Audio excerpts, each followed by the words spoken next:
made promising progress in improving animal welfare legally through a series of new governmental announcements.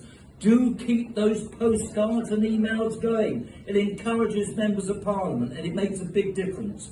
One of the most influential announcements regarding animal welfare this year was from the Department for Environment, Food and Rural Affairs publication, their action plan for animal welfare.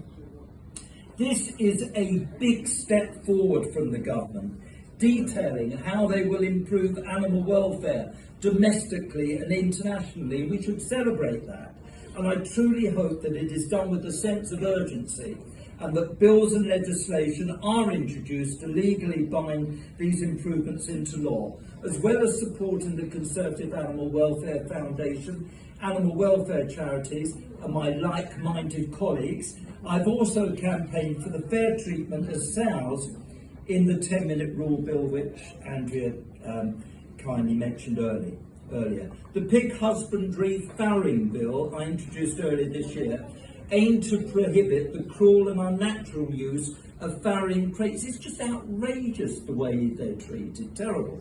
Just over 50% of sows are placed in these crates and they are imprisoned for 9 to 10 weeks a year.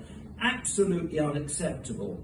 They are so narrow that the sows cannot turn around and they often sustain injuries. In the 1990s, we led the way in developing legislation to enhance the welfare of pigs that led to substantial improvements that were copied throughout Europe, and we should be proud of that. Yet today, 30 years on, we still permit the use of farrowing crates for sows, and unfortunately, we now find ourselves falling behind other nations. Absolutely ridiculous. Despite there being over 200 sows confined in farrowing crates each year, the scientific evidence is being ignored, and a ban on these crates will certainly have a positive effect on sow welfare.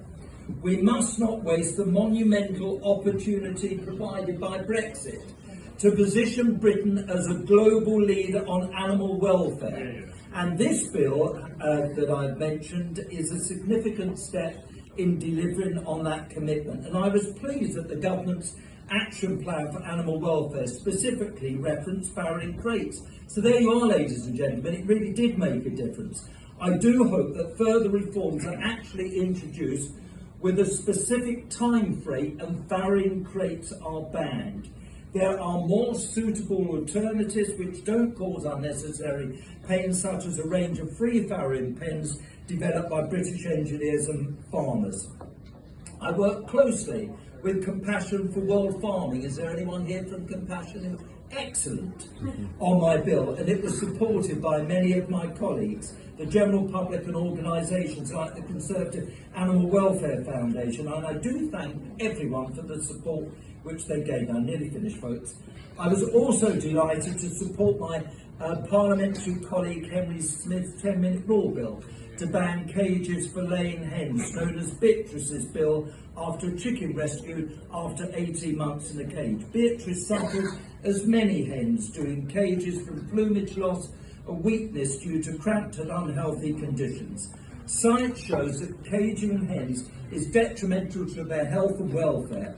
They have limited space to move around and get away from other birds, and their ability to perform innate behaviours such as dust bathing, perching, foraging and nesting in severely restricted areas is so cruel. 16 million hens are still raised in cages every year across the United Kingdom, and the Conservative Animal Welfare Foundation has launched a petition to end the caging of hens.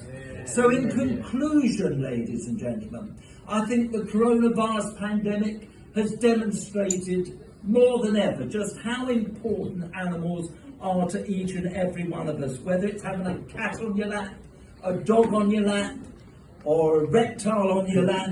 They all give you great comfort.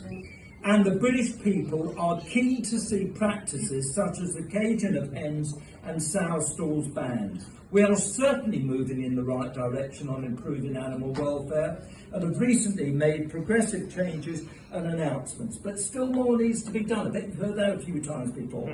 So World Animal Day is the perfect opportunity for us to share stories and swap our views on the measures that need to be introduced, but we should be discussing them every day. Animals cannot campaign for an improvement in their rights and treatments themselves, can they? We've got to do it for them. We have a lot of work still to do on these topics, but I'm just so proud that it's our party, the Conservative Party, who is leading the way in improving the welfare of animals.